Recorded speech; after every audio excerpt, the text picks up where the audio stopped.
नमस्कार, मी भाऊ तोरसेकर. तुम्ही बघत आहात प्रतिपक्ष.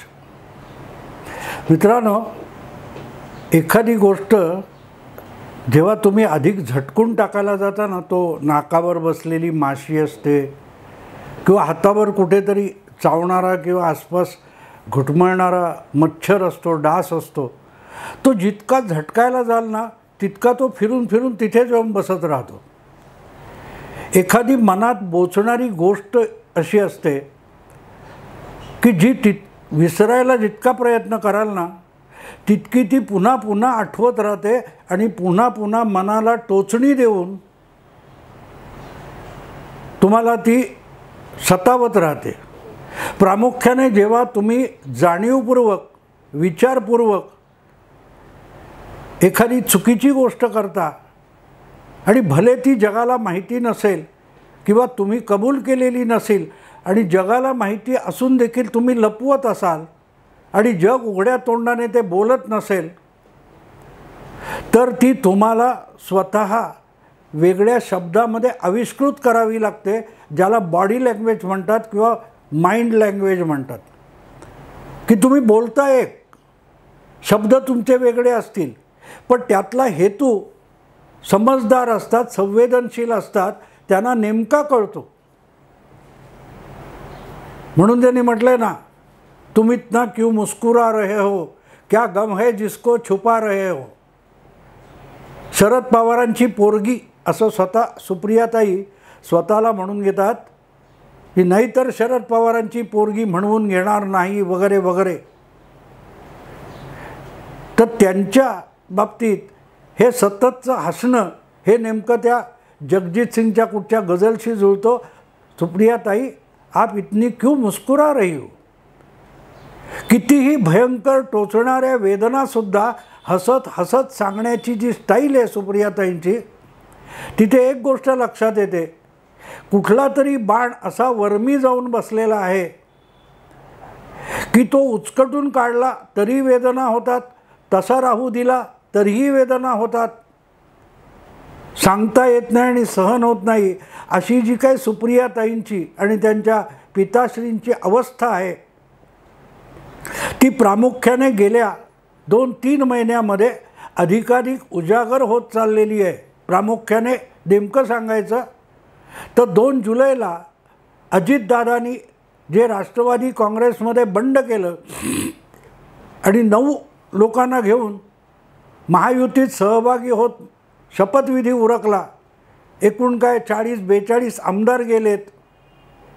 त्यामुळे आमचं काही फार नुकसान झालं नाही, आमचा पक्ष आहे तसाच आहे, त्याच्यात फूट पडली नाही वगैरे वगैरे वगैरे सुप्रियाताईंपासून शरद पवारपर्यंत सांगत होते. पण सुप्रीम कोर्टापासून निवडणूक आयोगापर्यंत फरफटत जाण्याची वेळ आली आहे. आणि जर ते एवढं गंभीर नसेल तर त्यावर परत परत जाहीररित्या भाष्य करण्याची गरजच उरत नाही. तुम्ही तुमचा पक्ष परत उभा करा, नव्याने उभा करा. पण नाही होत आहे.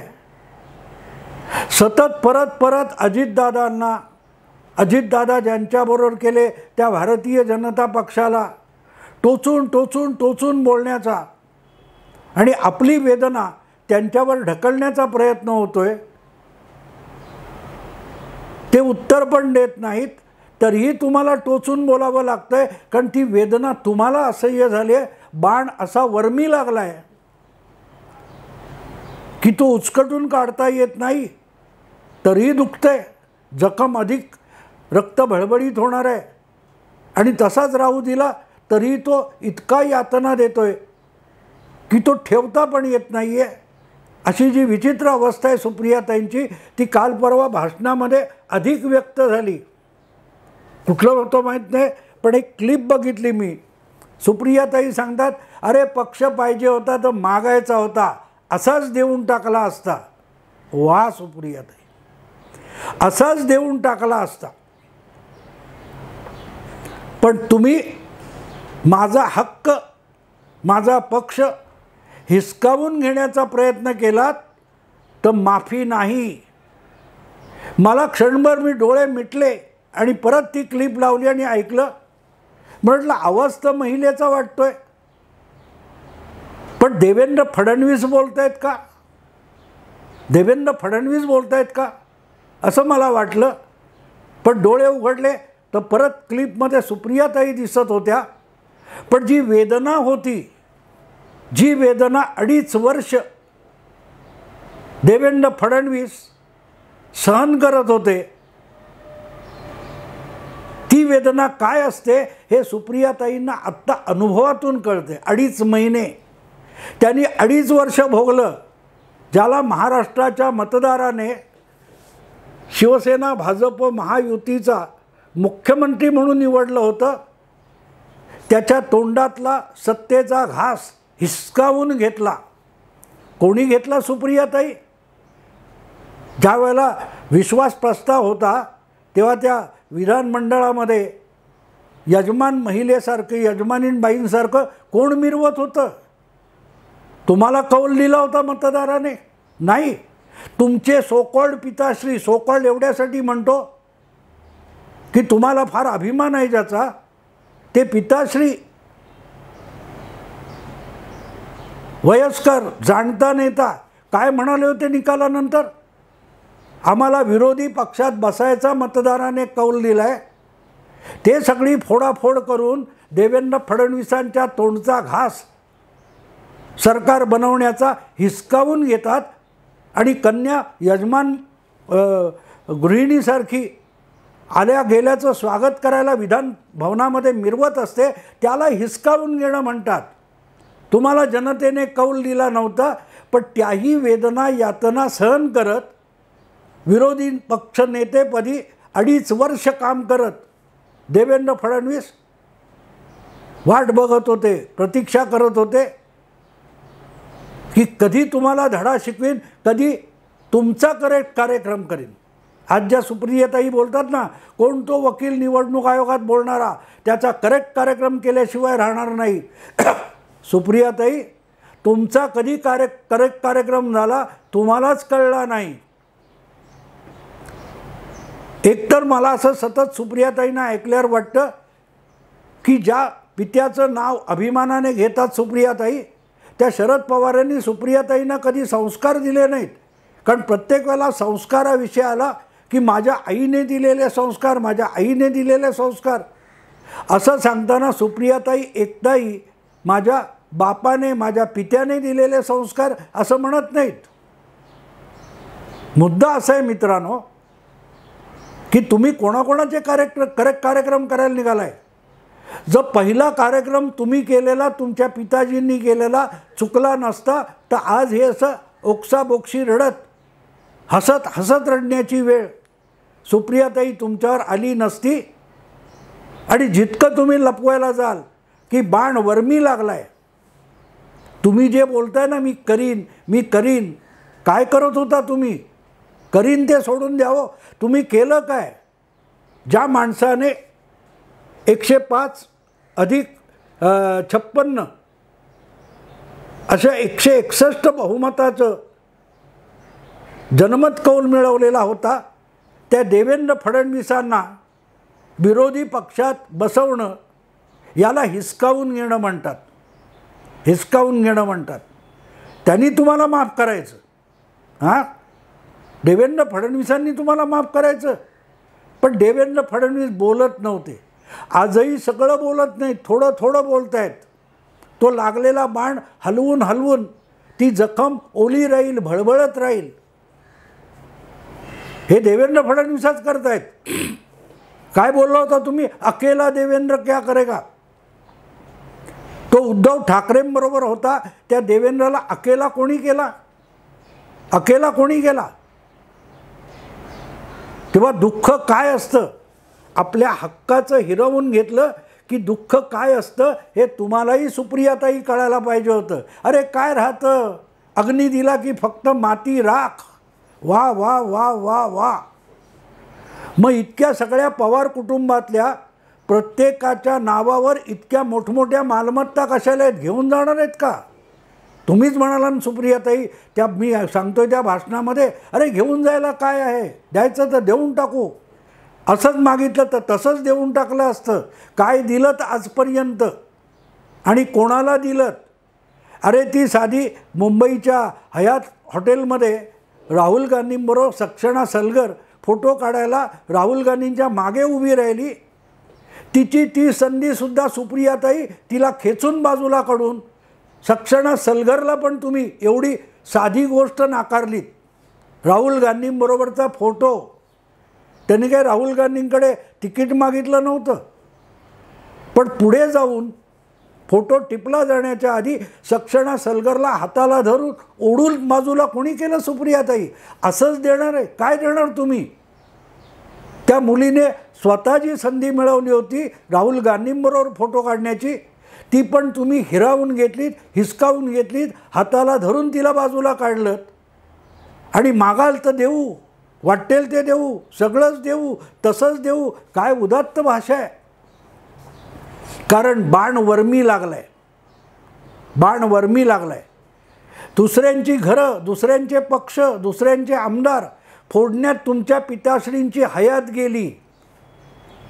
ज्याला तुम्ही पाळलेल्या पत्रकारांनी मुरब्बी, धूर्त, मुत्सद्दी असे शब्द वापरून तुमच्या पिताश्रींच्या फोडाफोडीवर पांघरुणं घातली, तो अनुभव तुम्हाला तुमच्या घरात घ्यायची वेळ आली तेव्हा असह्य झालं आहे, असह्य झालेलं आहे. करेक्ट कार्यक्रम करणार कोण? तो निवडणूक आयोगातला वकील. वा, आता वकिलांचे उद्या सुप्रीम कोर्टाचं पण करेक्ट कार्यक्रम करतील सुप्रियाताई. पण आपला करेक्ट कार्यक्रम कधी झाला, कसा झाला याचा थांग पत्ता लागलेला नाही आहे. सैरभैर झालेले आहेत, सैरभैर. मागितलं तर असंच देणार. अरे सगळ्यांना माहिती आहे, रस्त्यावरच्या भिकाऱ्यापासून पार अगदी मुकेश अंबानी, टाटा, अदानी सगळ्यांना माहिती आहे मेल्यानंतर माती होत असते. काही तत्त्वज्ञान सांगू नका, एवढंच सांगा की एवढं सगळं तत्त्वज्ञान माहिती असताना हव्यासापोटी इतकी करोडोची प्रॉपर्टी केली कशाला? कशासाठी केली? निवडणूक आयोगाकडे काय ते हे दिलं आहे ना तुम्ही प्रतिज्ञापत्र, त्याच्यामधली एवढी अवाढव्य मालमत्ता कशासाठी बनवली तेही सांगायचा. ही ती प्रॉपर्टी चिता बनवून माझ्याबरोबर जाणार आहे असं आहे का? काय माणूस भंपकगिरी करतो ना, त्याचा मनस्ताप होतो, संताप होतो मित्रांनो. आणि नाव नाही घेत, पण करेक्ट करा कोणाचा करणार? प्रफुल्ल पटेल, अजितदादा, वळसे पाटील, छे सोडा. सुप्रियाताई त्यांच्यात क्षमता नव्हती. त्यांच्या मागे ठामपणे एक नवा तरुण उभा राहिला ज्याचं नाव देवेंद्र फडणवीस आहे. त्याने तुमचा करेक्ट कार्यक्रम केला, तुमच्या सकट तुमच्या पिताश्रींचा करेक्ट कार्यक्रम केला आणि त्यातून पिताश्रींसकट तुम्ही चाचपडत राहिलेले आहात. काय करायचं कळत नाही आहे. कारण बाण नेमका वर्मी लागलेला आहे. सगळे विचारतात ना, अगदी उद्धव ठाकरेंनी पण विचारलं की तुमच्याकडे बहुमत होतं, मग राष्ट्रवादी कशाला फोडला? राष्ट्रवादी फोडण्याचं कारण उद्धव ठाकरेंना निकालानंतर बाहेर काढून देवेंद्र फडणवीसांच्या तोंडचा घास तुम्ही पळवलात. तेव्हा अनेकदा प्रश्न असा असतो की विषय हा तेवढ्यापुरता राहत नाही. तुम्हाला अद्दल घडवणं, सूड वेगळा असतो. सूड म्हणजे परतफेड असते. तुम्ही जे दिलं ते तुम्हाला फेडलं त्याला सूड म्हणतात. पण आत्ता देवेंद्र फडणवीसांनी राष्ट्रवादी काँग्रेसमध्ये जी उभी फूट पाडली आणि पवार परिवारामध्ये फूट पाडली, सगळ्या सोयऱ्यांमध्ये फूट पाडली, आप्तस्वकीयांमध्ये, मित्र परिचितांमध्ये उभी फूट पाडली, त्याला अद्दल घडवणं म्हणतात. आयुष्यभर भुजबळांना शिवसेनेतून फोडलं, जनता दलातून बबनराव पाचपुते वगैरेंना फोडलं, मुंडे परिवाराला फोडलं, काँग्रेसमधले आमदार फोडले. हे सगळं कोणी केलं होतं का? त्यांनी असंच दिलं.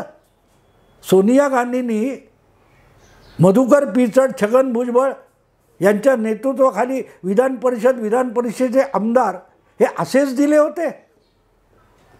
बाळासाहेब ठाकरे यांनी 15-18 आमदार भुजबळांच्या नेतृत्वाखाली शरद पवारांना असेच दिले होते. किती भंपकपणा करावा याला मर्यादा असतात, पण त्या मर्यादा तुम्ही कधीच पार केल्यात. आणि म्हणून असंच दिलं असतं, असलं मोठं औदार्य दाखवायचं. अरे सक्षणा सलगरला एक फोटो आपला आपला काढते, तो पण काढू देण्याचं सौजन्य नाही, औदार्य नाही म्हणते मी, सौजन्य नाही आहे तुमच्याकडे. आणि तुम्ही पक्ष देणार, आमदार देणार, मतदारसंघ देणार. हे संस्कार प्रतिभाताईंचे नसतील, पण शरद पवारांचे नक्कीच आहे. गोलमाल बोलायचं, निरर्थक बोलायचं किंवा धादांत खोटं बोलायचं, हे वडिलांचे संस्कार असतील, आईचे नक्की नाही आहेत. आईचे नक्की नाहीत, प्रतिभाताईंचे असे संस्कार नसतील. पण मुद्दा असा आहे की देवेंद्र फडणवीसांनी जो बाण सोडला तो किती वर्मी लागला आहे बघा मित्रांनो. 3 महिने उलटून गेले, त्यातून बाहेर नाही पडता येत आहे सुप्रियाताईंना. तो अशा वर्मावर जाऊन लागलेला आहे बाण की जिथे जिथे जातील तिथे तिथे उदात्त आणि औदार्याचा आ वाढायचा आणि आपलं दुखणं लपवायचं. द्यायचं असतं तर त्या दिवशी 2 मे 2023 रोजी निवृत्तीची केलेली घोषणा पिताश्रींनी मागे घेतली नसती. अजितदादा तिथे बसून सांगत होते, पण माहोल कोणी पेटवला होता? नाही नाही नाही नाही नाही नाही नाही नाही नाही, ते सगळे तुमच्याबरोबर आहेत, पण बाकीचा पक्ष निघून गेलाय. जी काय फाटाफूट होणार होती त्याला काटछळ देण्याचा निवृत्तीचं जे नाटक होतं ते किती अंगलट आलंय बघा. कारण तुमचे वडील जितके कच्चे डाव खेळतात त्यापेक्षाही पक्के डाव देवेंद्र फडणवीस खेळत असतात. आणि म्हणून नुसता राष्ट्रवादी काँग्रेस पक्ष फोडलेला नाही, पवार परिवारातला माणूस फोडलाय. आणि पवार परिवारातल्या व्यक्तीच्या नेतृत्वाखाली पक्ष फोडलाय. अगदी जीवाभावाचे प्रफुल्ल पटेल वगैरे फोडलेत. आणि लपलेलं नाही. कितीही देवेंद्र फडणवीस किंवा भाजपने इन्कार करावा, याच्या मागे भाजप उभा नसता तर अजितदादांची इतकी हिंमत नव्हती. पण अजितदादांची इतकी हिंमत नाही याच्यावर सुप्रियाताई आणि त्यांचे वडील शरद पवार विसंबून होते. त्यांना एक माहिती नव्हतं, सगळा डाव एकटे अजितदादा खेळत नाहीत, त्यांच्या मागे भाजपचं हायकमांड आणि देवेंद्र फडणवीस उभे आहेत. आणि तेवढेच नव्हते, त्याच्याही पुढचं पाऊल टाकलं गेलं तर हरीश साळवेसारखा सगळ्यात दांडगा वकील त्यांच्या मागे उभा होता. सुप्रियाताई विसरला असाल तर सांगतो, हे सगळे 2 जुलैनंतर जे काय घडलं त्यानंतर 3ऱ्या का 4थ्या दिवशी प्रफुल्ल पटेल दिल्लीत गेले आणि लंडनहून दिल्लीला आलेले हरीश साळवे यांची त्यांनी भेट घेतली होती. आणि त्या भेटीचा परिणाम आज दिसतोय की निवडणूक आयोगात खुद्द शरद पवार गेले तरी काडीचाही फरक पडलेला नाही. कारण अजितदादा हे कायद्याच्या भक्कम पायावर उभे आहेत.